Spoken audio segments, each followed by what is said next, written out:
You can finish that thought. It's like when you paint your nails, all of a sudden you become so itchy. Like, do you remember that? No. Like when you can't itch. Oh, you never experienced that? No. Like, I know like old school, not like the gel. UV. Yeah. It's like when you had to wait for your nails to dry and you can't touch anything, you're just like, I'm so itchy. Okay, yes. Now I know what you're talking about. I'm like, I think maybe you're allergic to your polish. No. If you put your nail and you're like, everything itches. No. Okay. No. It's kind of like whenever, like those people who put like those crazy masks on. Like, have you ever seen like the Hollywood or like Saturday Night Live when they make those custom masks for people and they just put like straws in their noses and in their mouth and they cover their whole face with like silicone? Okay. And then like I'm like, how horrible would that be? Yeah, I'm not. There's a lot going on there. Like the itching would be like, I literally cannot get to my face. Anyways, welcome to the Medicare Cafe pre-chat. Welcome. My name is Olivia Richardson. My name is Carrie Vogt. I kind of like just start these things and don't know where I'm going. Yeah. It's kind of like just a general conversation with me. That's what makes it fun. It's kind of like, watching somebody with like ADHD have a conversation. Are a lot of the viewers in the Essence rollout right now? Yeah. Probably. So if you are, well, you're not because you're watching. So today at Senior Marketing Specialist, we are having an Essence rollout. Essence is a carrier, exactly, going through major expansions, but they've been in Missouri now for a few years. Essence is actually a company that started out as providers and like hospital networks, being like, I don't like working with these major companies. These doctors are like, and these doctors, these providers are basically like, I think we can manage, if we're managing the care and helping the finances, we don't have to worry so much about prior authorization. We can actually help people get healthy. So it started out, and based in St. Louis, Missouri, it started out with, it was a provider network or providers that made this plan. And now they've launched into a ton of other states. I know there's in Kentucky, Chicago area. They're going to be awesome this year. Long story short, they're doing a rollout right over there, right in that corner. I had a little stress when I was like, should I be at this? Well, like, if you want to step out, should I be in there? If you want to step out, we have our own with them. Yeah, they come out for your team. But I quickly texted my team. I was like, just making sure because I didn't see anybody in there. Yeah. Do I need to be here? Yeah. Welcome everybody. We'll get started here in just a couple minutes. But if you have any questions, comments, concerns, thoughts, and/or promises, let us know. I haven't been here in It's been because the last time it was your week to do it, we had Jotham from Devoted was gonna be here and was talking about what's going on in the Devoted world. Mm-hmm. Just so everybody knows, before we get started today we are talking about educational events. Yes, I would say it's everything quite a specialty of mine. It's quite literally like how you found yourself here. 2 ways I found myself, and it was educational seminars and strategic alliances. Yeah, I remember the first time. Partners, is that what you say? What do you call them? Yeah, I think we say networking partners. Yeah. Networking partners. Yeah, but the first time I met you was actually, I was in the studio. Maybe I was doing a cafe. I was doing something. This would have been, 3 years ago? 3. I've been here 5. 5 years ago? Jeez. Yeah, you and I have been doing this for 2 years. Uh-huh. Okay, so it's been 5 years ago. I was doing something in the studio, and when we step out of the studio is the training center where we're currently holding the Essence webinar, and you were pregnant. And it was right before AEP, and you were like, yeah, I'm going to try to do these seminars and just see what happens. And I just literally, that was the first time I met you. And I fell in love, and it's been rainbows and sunshines ever since. Those days of being pregnant. No, especially during AEP. When are your girls' birthdays? Next week is Maylee's, and then December is summer. December 11th. So my first one, I made it. All the way through Miserable. The 7th. I was like, come on now. We finished the season. We're done with the season. You can come out now. Yep. And that's my nightmare. So, anyways, that being said, let's go ahead and let's get to it. Oh, I did want to let everybody know before we get into it, just so you know, there are, right now we're receiving, we're talking about AEP prep. We've been talking about how to prepare for that. Mm-hmm. Just so everybody is aware, we have received these true sneak peeks. Final bids have come in. We talked about how, we're really not going to know what plans look like until much closer to October. So final bids did come in. So we received what those benefits look like from Essence, Devoted, and UHC. And they're final? Well, here's the thing. They don't go into full detail about the extra bells and whistles. But you can see, hospital copays. Or yes, like, on some of them. You can kind of see like the structure of the plan. Are they going to be rich in benefits but high in premium, or in high in MOOP, or are they going to be like low? Like you can kind of see the types of plans that they're going to be offering. So is it as much of a shakeup as you thought? Oh, it's a good shakeup. Yes, the answer is yes. It is a significant I don't know why shakeup. I was thinking you would say no. No. It's No. Yeah, it's for sure the things that we're expected to see happening. We're seeing these with these plans. The two major ones is limited Part D options, but a ton of Part C options. That's exactly what we're seeing. Like United Healthcare, for example, is cutting their Part Ds down to only 2 options. And before there was like 4. So we're seeing a ton of variation there. Have you heard much from WellCare? Like, yeah. Will they still have the low? Will they still be? They might, but you're not going to want it because you're not going to be compensated for it. Well, I guess like my biggest worry, I would say 80% of my PDPs are in the WellCare value script. So if I don't have to move them. Yeah, no, you're going to have to. Let me just tell you. Why? Well, for a couple different reasons. I don't want to say, even though I'm here with my closest friends, but this is being recorded, they're talking about stopping renewals for those plans too, commissions and renewals. Meaning that your compensation would go to 0, which isn't everything. But I mean, also keep in mind with those, most plans have decided to enact the prescription premium demonstration, which means when carriers decide to do that on their standalone prescription drug plans, it does limit the amount of premium they can increase by $35. So you're probably going to see a lot of these $0, $12, $15 plans go up by at least $35. Sweet. So not only are you not going to get compensated for those plans, but they're going to see a $35 increase. Way worse than what I thought. It's going to be way worse. So if only someone was warning everybody about all these changes. But I need the numbers now, Olivia. Oh, you're not going to get... Pull your strings. You're not going to get Part D numbers now. We can't get Part D numbers now. But I need them. I understand. I do. I understand. I would love to help you.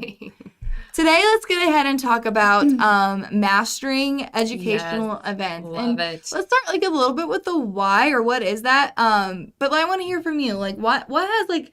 Because do you do sales events or do you do educational? I've never done a single sales event. And so why? I do all kinds of educational.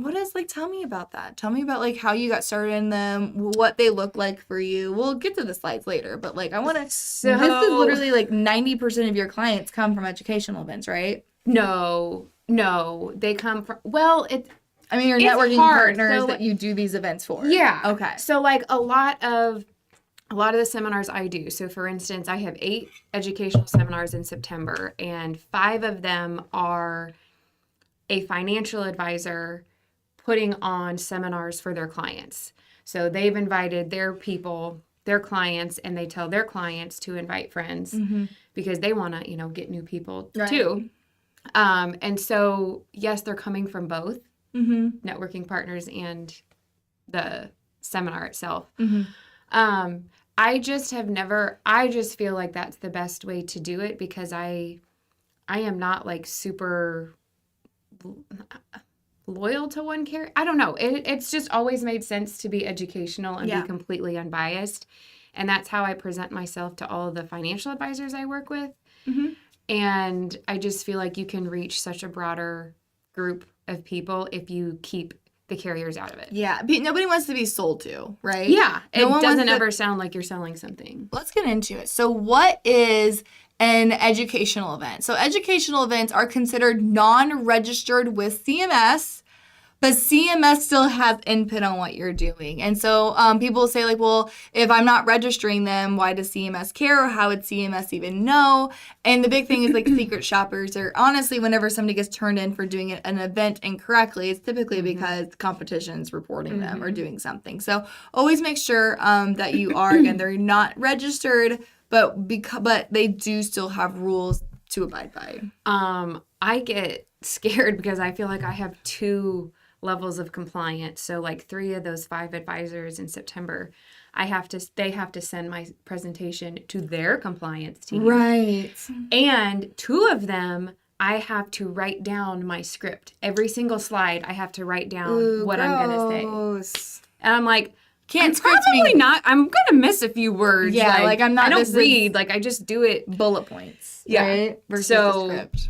Yes, compliance That would be is gross. big. That would be gross. I don't want that.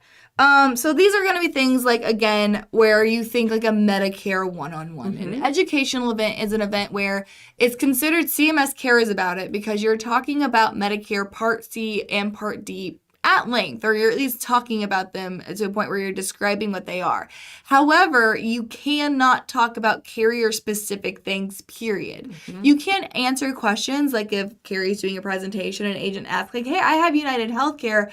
They actually lowered my Part B premium. How did they do that? You can answer that question and even talk about United Healthcare and that benefit, but you can't, like, elaborate on it. You answer that question and then move on. Right. So, so a lot of times you're thinking things like a Medicare one-on-one presentation where you're keeping it educational, but you're not talking carrier-specific things. Now, there are occasions where you're doing like an educational base event, but is not considered educational by CMS. Examples of that would be events and seminars that you're not talking about Medicare Part C or Part D. So like Medicare and diabetes, top 10 things you didn't know about Medicare, 5 things that Medicare doesn't cover. Again, you're talking about original Medicare A and B, but you're not getting into the details of C and D, so those would not be considered educational, and you do not have to worry about CMS. You don't have to abide by the CMS rules. So do you want to hear my presentation layout? I do. So, of course I talk about what I do first. And then I have, the Medicare card, and I talk about the process of getting your Medicare card. Big. And then I go into, once you have your card, let's pick which plan you're going to do. And then I go over the pathways, and then I go over different enrollment periods, talk about different enrollment windows. And then I have just a section of things that I think are important to know. Yeah. Well, what's an example of that? Something important I have to a know. Part D slide that even if you don't take any drugs, you need to get a Part D because you'll face a penalty. People are still shocked by that. Every time they're shocked by that. Well, it doesn't make sense because it's optional. Yeah. You know what I mean? Right. I'm going to be penalized if I don't have that. What other insurance other than ACA, but that's still a new concept to a lot of people that you get penalized. And then I move into the other important thing is I talk about HSAs and Medicare. Can't have those. Yep. Especially for your more affluent clients. Yep. And then I talk about IRMA. And then this year I'll talk a little bit about the IRA.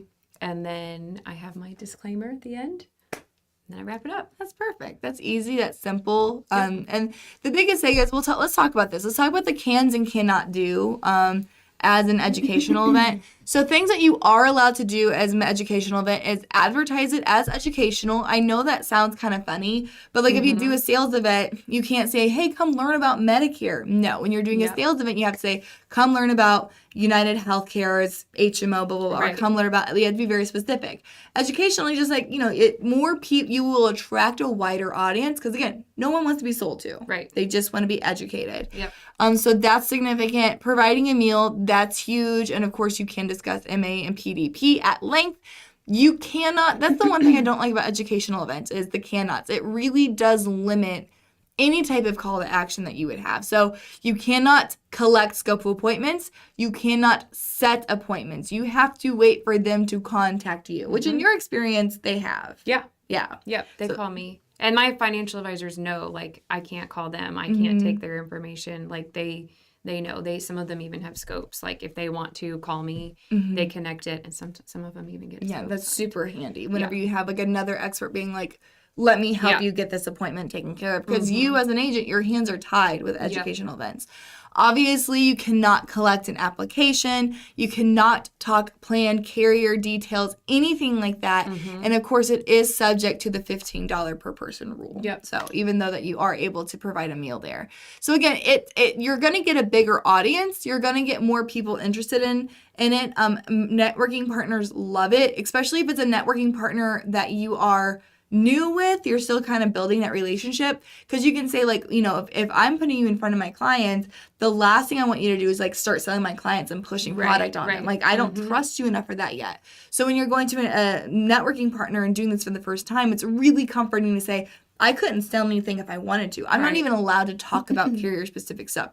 I am not allowed to do anything other than just a Medicare one-on-one or a educational sense. So kind of, even if they don't trust you, they can trust that process. And I think it's also one thing that I'm overly cautious of is when I'm talking to a group and I go over the pathways, is before I do it, I start by saying, please note as I go over this, one option is not better or worse than the other. One is not right or wrong, but you might gravitate towards one side or the other because I am wrong every time. I think in that room of wealthy clients that the majority of them are going to have supplements. No, last time the majority of them had Advantage plans. So like if you come out just like being biased towards one side or the other, like you're just going to put a sour taste. So like educational, unbiased, just the facts. That's such a good point. That is such a good point. That it's just like you don't know yet. And so and if you're out there bashing a product that they really wanted to try, even if if they liked you, they're not going to take that with you. They're going to go somewhere where somebody actually likes it. So yeah, great point. Now the last thing I want to talk about with this is actually more so like what you've done, Carrie, is tips and tricks on how to make the most out of those educational events. Partnering up. Now tell me, like, how did you, when you partnered up, tell me a little bit about like the process of you met these financial planners. What's your pitch to them to be like, I can teach your people this? Some of them just ask me. They say, like, if it's a new relationship, sometimes they're like, gosh, I have 30 clients over 60. Rather than me connecting you with both, like, can you do a seminar? I'm like, absolutely. Or I offer it if they haven't talked about it. The other thing that I do is, and this paid off for the first time this month, maybe the second time this happened. I tell my clients that I do seminars because they are a part of organizations and groups. So like, yeah, that's true. One of my clients, she leads the like senior book club, not a book club, I'm just saying a club, at their church. And she said, would you come talk to us in September? That's awesome. She said, there's usually 45 of us. Dang. I was like, you betcha, Sharon, I will be there. Sharon, making deals happen. Good for you, Sharon. So, and she was just a client who, you know, I when I talk about like what SBS does, I always slide in there and I do seminars. I love to educate, and it paid off by me telling her that. And I love that because, again, like, people don't want to be sold to. So like, I love to educate. I love to tell people about like their options. There's so much information. There's so much bad information out there. It's hard to tell it apart. Yes. So I like to make sure that my people and their friends are educated. What a great strategy there. The work is in the advertising. I know, Carrie, you've been really, really fortunate to have most of your events being done like through and your partners are advertising them. But for a lot of agents and a lot of us, you don't have like if you're not partnering up with somebody, or if you are, you still want to get your own clientele there. You still want to get your own people. There is so much to be said about the marketing and about the advertising for these events. I say this a lot in all of my trainings that seminars are my favorite way of client acquisition. They're my favorite because it's truly where marketing and prospecting collide. Yeah, marketing is all about building a brand, building a name, building trust, getting people to search you versus you trying to like get people. Like, it's just getting people to know, oh, it's Carrie. She's the obvious choice. That's marketing. Prospecting is equally as important because it's how do I fill out my AEP calendar, right? How do I get more butts in seats? How do I make money? It doesn't matter if people know who I am if I don't write their apps. How do I make money doing this? And so when you do an event, it is truly where the marketing and where the like building my reputation meets getting butts in seats and getting applications. And so the advertising of these, I'm a big proponent of doing Facebook events and advertising and actually putting money behind getting people to these events, and always saying, bring a friend. Bring a decision maker. Bring somebody with you to these events. One thing else that has really paid off too many times than I can count is when I do the educational seminars, I always say, whether it's at the beginning when I'm explaining what I do or at the end, I remind them, you know, if you're already on Medicare, this really hits home with those that are already on Medicare, because so many of them have self-enrolled. And when they hear that, you know, I say, you know, my clients, like, my goal is that they never have to call their insurance carrier. Yeah. They come to me for everything. A question, a new drug diagnosis, a new drug prescribed.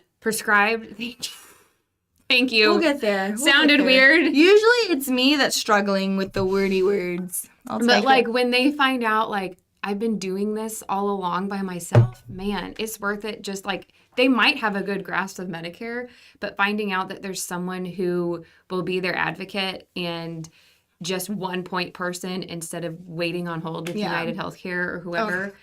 That at seminars I've had multiple people stand up and say like, you are just worth it for that. Yeah. Well, and I think that's something that so many people don't do. It's hard to do at a sales event. But a lot of people will forget to do it at their education event. Is take the time, like you said, take the time to like promote yourself, promote your services, and promote because honestly, a lot of people, like you said, they can go online and find 99% of this information themselves. Absolutely. You have to make sure you're spending the appropriate amount of time of Talk about how you're local. Exactly. Why is it that you want to work with me versus working with a call center versus working directly with a carrier?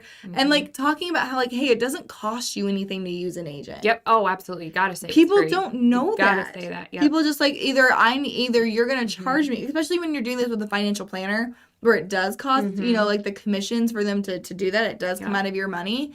To have like, hey, like it doesn't cost you a thing. And like not just saying it doesn't cost you a thing, but I go to the extent of explaining it because they're like, nothing's free. Yeah. Nothing's free. And I'll say, you will pay the same premium whether you sign up yourself or whether you go through me. I get paid on the back end by the insurance carriers after enrollment. Just like you don't pay your home and auto person, you don't pay me. And they're like, oh, okay. That makes a lot more sense. So Belinda asked a really great question. I kind of like to kick it over as far as your networking partners, strategic alliances. When you get a new one, I know like right now you have your, you were set for yours, but like when you're getting a new one, what does it look like to start that relationship between your first one and your most recent one? Because I imagine it looks a little different now than it did does when you look were first different starting out. Now because a lot of them just send their other local advisors kind of to me, which is awesome. You've kind of created your name for yourself in that market. So it's a little different now, but what did it look like when you were first getting started? At the beginning, I reached out to them, either called them or emailed them, and I asked them. Did you have any like prior relationship or with LinkedIn, any of them? LinkedIn. Some of them, like, we may have known each other from like a chamber event. Some were just completely cold call. Had no clue who each other were. And I just would ask them to go if I could take them out to coffee or take them out to lunch and we could talk about our businesses. I love that. I think, again, just getting face-to-face with them, having that conversation. I think the biggest thing when you're working with these strategic alliances is like just thinking about like what's in it for them, right? Yes. Because they're not just going to hand over a thing of their clients and be like, oh, you seem like a nice person, here are my clients. You have to show them like, hey, here's what happens if you don't send them to me. Here's what happens if you do send them to me. And I'm a big proponent. Do not pay for the referrals. I think that is a one-way ticket to a broken relationship and I'm trying to say expectations never get met. Thank them with gift cards and wine and my favorites. But yeah, don't pay them. Don't pay them. 100%. And my favorite thing, it's rare to have just like one financial advisor in a firm. So like when I meet with one, I would always say, I would love to educate you and the other advisors at your firm. And so I've done multiple Medicare 101s for financial advisors. For the people doing it, Because then you meet the one in the firm who will connect you to the other 8. Yeah, and then you have the whole office. And like prove yourself. Prove that you're like a valuable source. You got to show them like they're not going to believe you just because you say you can do it. Exactly. So huge. Again, so Carrie, I'm really leaning on you for all of this. Yeah. I talked a lot about how the call to action that I would do prior to all these rules with the educational event was like set the appointment right then and there. And back in the day with educational events, you could do that. You could have a calendar in the back of the room, say, fill out your appointment slot. You could set the appointment. You can't anymore. You don't do that. You've never done that. Yep. What does your call to action look like when you're doing these educational events to the point where like people are calling you? You're not having to do the follow-up. They're doing it for you. That's hard. That's really hard because I think the advisors do it for me, if I'm being honest. Yeah. They usually wrap it up and say, you want to call her and I will connect you. Like,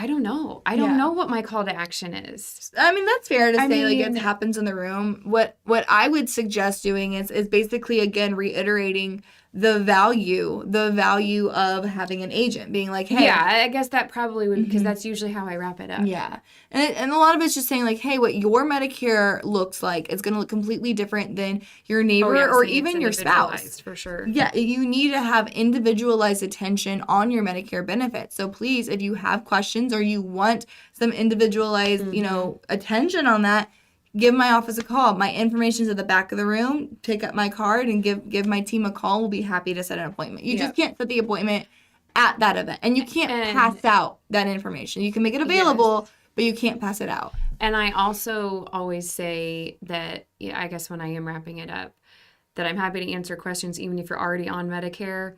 I'll be the first one to tell you that you're on the right plan for you. I almost said best. Can't do that. I know. I can with you. Yeah, you can't hear. But I always say, like, it doesn't hurt to review. Like, you don't know if there's something better out there until you review, and it doesn't cost anything.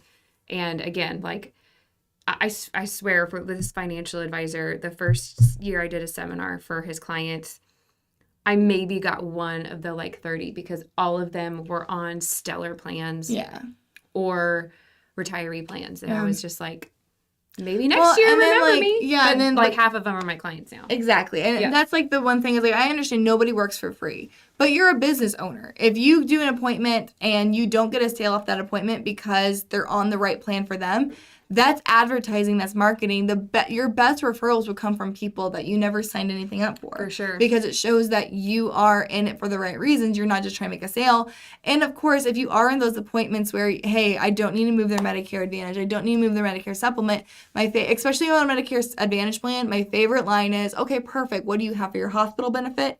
Get them on a hospital. Get them on I guarantee you, we see the numbers. 9 out of 10 clients do not have, I don't know, those are the numbers for sure.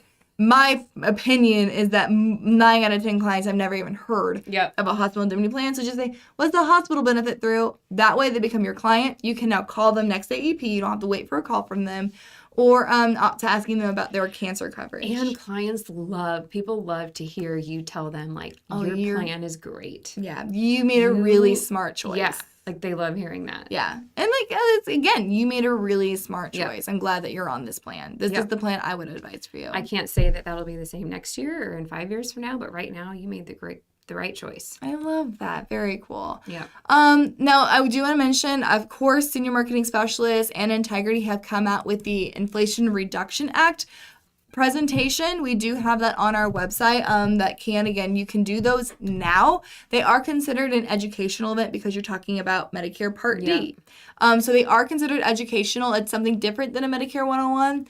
But you can start doing those now. You do not have to wait until October 1st to do the presentations on the Inflation Reduction Act.